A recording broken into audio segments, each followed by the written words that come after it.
क्योंकि एक बार ऐसा हुआ था यहाँ की रुझान के हिसाब से नगाड़े भी बज गए थे, पटाखे भी फूट गए थे, लड्डू को आट दिए गए थे और बाद में स्थिति पलट गई थी। ये वो छत्तीसगढ़ का मामला था, मुझे याद है।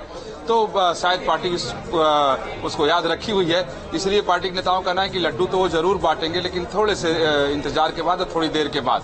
लेकिन अब यहाँ हलचल बढ़ गई है और लोगों में उत्साह भी बढ़ा हुआ दिखाई दे रहा है। जो हरियाणा को लेकर के मायूसी थी वो अभी फिलहाल वो मायूसी यहाँ दूर हो गई है। अच्छा, 48-37 बीजेपी 48 पर है, कांग्रेस 37 पर है। सुबह से जो बैठकर हम लोग नतीजों पर चर्चा कर रहे हैं उसमें ये पहली बार ऐसा हुआ पिछले 15 मिनट में कि अचानक नतीजे जो कांग्रेस के प्रवक्ता हमारे साथ बैठ रहे थे वो थैंक यू सुन रहे थे और कह रहे थे कि हम ऐसे करने वाले हैं सरकार में। अब सवाल यह है कि विपक्ष की भूमिका में क्या फिर से तीसरी बार रहेंगे? मनोज जी, ये मतलब अनप्रिडिक्टेबल लग रहा है या लगता है कि ठीक है ऐसा तो होता है, लेकिन इतनी जल्दी और इतना ट्रांसफॉर्मेशन?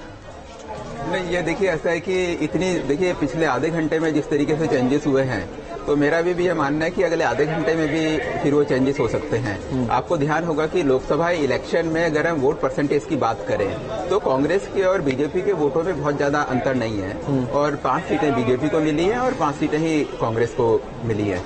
तो इसका तो अगर हम देखें तो ऐसे में ये चेंजेस होना अगर थोड़ा और अगर टाइम होगा तो ये नेक टू नेक फाइट अभी नजर आ रही है। जैसे इलेक्शन कमीशन की वेबसाइट में भी अगर हम देखें तो परसेंटेज ऑफ वोट अभी भी कांग्रेस का ही थोड़ा सा ज्यादा है, 2%, 3% वोट ज्यादा है। तो मेरे को लगता है कि अभी थोड़ा अगर हम वेट करेंगे तो हो सकता है कि इसमें अभी चेंजेस आए। अच्छा, योगेंद्र यादव साहब जुड़ चुके हैं, संयोजक है भारत जोड़ो अभियान के। योगेंद्र जी, स्वागत है आपका। और अब मैं थोड़ी सी तब्दीली वाले नतीजों पर एक बार समीक्षा चाहता हूं, क्योंकि अब से 15 मिनट पहले आप जुड़ते तो मैं कहता कांग्रेस आगे चल रही है, हरियाणा में एंटी इनकम्बेंसी हावी हो गई, लेकिन अचानक अभी जो नतीजे हैं एक बार वो बताऊं। रुझान जो भी तक है, बीजेपी 48 पर और कांग्रेस 37 पर है, तो ये क्या दिखा रहा है योगेंद्र जी?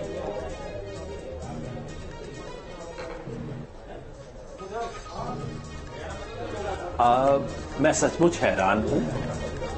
ये तो सही नहीं होगा कि 15 मिनट पहले आप मुझे बताते, मैं उसकी समीक्षा कर देता, और आज आपने अब 15 मिनट बाद का रुझान बताया उसकी मैं एकदम समीक्षा कर दूं। मेरी अपनी समझ से ये बहुत अलग है। ये वो रुझान नहीं है जो मैंने जमीन पर देखा था। मैं कोई महीने भर से बात ये कह रहा हूं कि हरियाणा में इसका कोई संदेह नहीं है कि सरकार किसकी बनेगी, कांग्रेस आगे है। और सवाल सिर्फ इतना ही है कि क्या कांग्रेस की हवा है, आंधी है या सुनामी है। लेकिन बीजेपी आगे रहेगी, ये कम से कम मेरे विश्लेषण में मेरी समझ से बिल्कुल बाहर था। तो सच बात यह है कि मैं बिल्कुल हैरान हूं। पिछले 5-7 दिन से बीजेपी की तरफ से दावा जरूर हो रहा था कि एक बार फिर ध्रुवीकरण हुआ है, जाटों के विरुद्ध ध्रुवीकरण हुआ है, लेकिन ऐसा मुझे दक्षिण हरियाणा में दिखाई नहीं दे रहा था। जिन इलाकों में घूम रहा था वहां दिखाई नहीं दे रहा था। तो अभी तो मैं यही कहूंगा कि मैं हैरान हूं और इंतजार कर रहा हूं पूरे नतीजे और रुझान आने का। योगेंद्र सर, अगर ये जो टैली इस वक्त दिख रही है इसी को आगे बढ़ता हुआ मानकर चलें तो क्या बड़ी वजह इस टैली की आपको नजर आती है? क्या वो जाट वर्सेस नॉन जाट का जो नैरेटिव का आरोप लगता है बीजेपी पर वो सही साबित हो रहा है, या जो लूट फूट और टूट की बात आप कर रहे थे रैलियों में वो बहुत ज्यादा असर नहीं छोड़ पाई मतदाताओं के जहन में?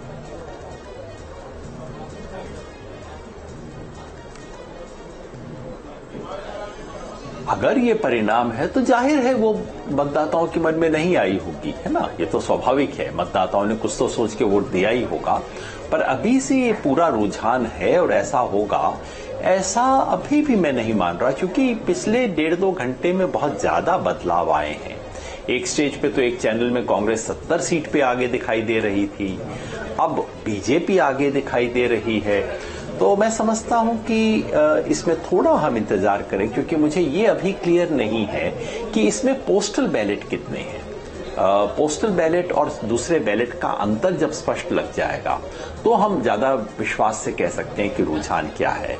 फिलहाल यहां बैठे हुए मुझे ये भी स्पष्ट नहीं है कि किन इलाकों में ज्यादा हो रहा है, किन इलाकों में बीजेपी ये गेन कर रही है, क्योंकि 47 का मतलब तो बीजेपी पिछले चुनाव की तुलना में आगे बढ़ी है। अगर ऐसा हुआ है तो बहुत बड़ी बात है।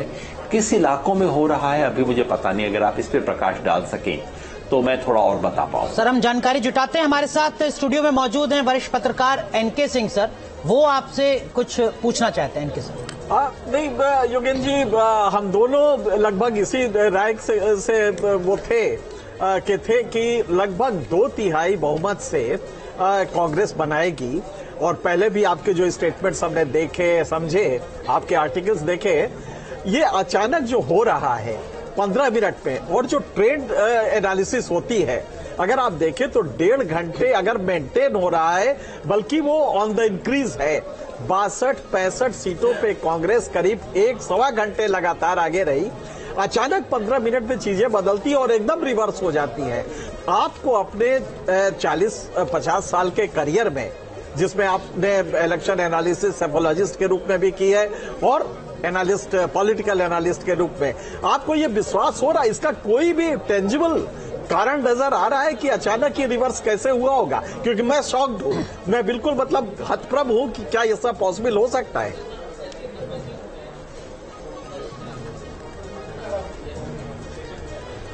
सच बात यही है एनके सिंह साहब, मैं भी बिल्कुल हतप्रभ हूं।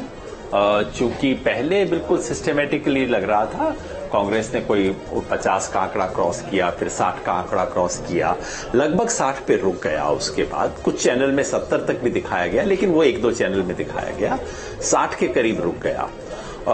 तो 60 और उधर बीजेपी 25 के करीब। और मैं कह रहा था कि अगर बीजेपी 25-30 के करीब ले लेती है तो बीजेपी की अच्छी उपलब्धि है ये। इसका मतलब है कि बीजेपी ने चुनावी प्रचार में मेहनत की है और अपनी बिल्कुल नैया एकदम डूबने से बचा ली है। वहां तक तो बात समझ आती थी, लेकिन बीजेपी 45 से आगे निकल जाए, ऐसा इतना बड़ा बदलाव मैंने केवल एक बार देखा था बिहार के चुनाव में। आज से कोई 5-6 साल पहले की बात रही होगी, बिहार का जो पिछला चुनाव हुआ था उसमें। लेकिन वो पता लगा था कि वो एक तकनीकी भूल थी, टेक्निकल मिस्टेक हुआ था डेटा ट्रांसमिशन में, जिसकी वजह से कई चैनलों के अंदर ऐसा हुआ था। तो इसीलिए हम अभी चेक कर रहे हैं, इलेक्शन कमीशन की वेबसाइट पे चेक कर रहे हैं। इलेक्शन कमीशन की वेबसाइट पे भी ट्रेंड यही है, लेकिन वहां अधिकांश सीटों पे अभी भी पोस्टल बैलेट ज्यादा क्रॉस नहीं हुए हैं। तो क्या हम पोस्टल बैलेट देख रहे हैं, क्या हम वास्तविक परिणाम देख रहे हैं? तो मैं समझता हूं एक्सप्लेनेशन देने से पहले हम ये तय तो कर लें कि तथ्य क्या है। सर, लेकिन क्या जमीन पर योगेंद्र सर इस बार की लड़ाई हरियाणा की आपको जाट वर्सेस नॉन जाट नजर आई थी, या ऐसा बिल्कुल नहीं था?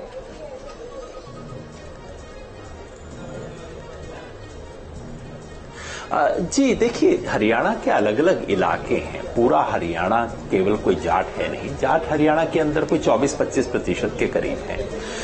एक इलाका है हरियाणा का जिसे सेंट्रल हरियाणा आप कह सकते हैं, जहां जाटों की संख्या ज्यादा है।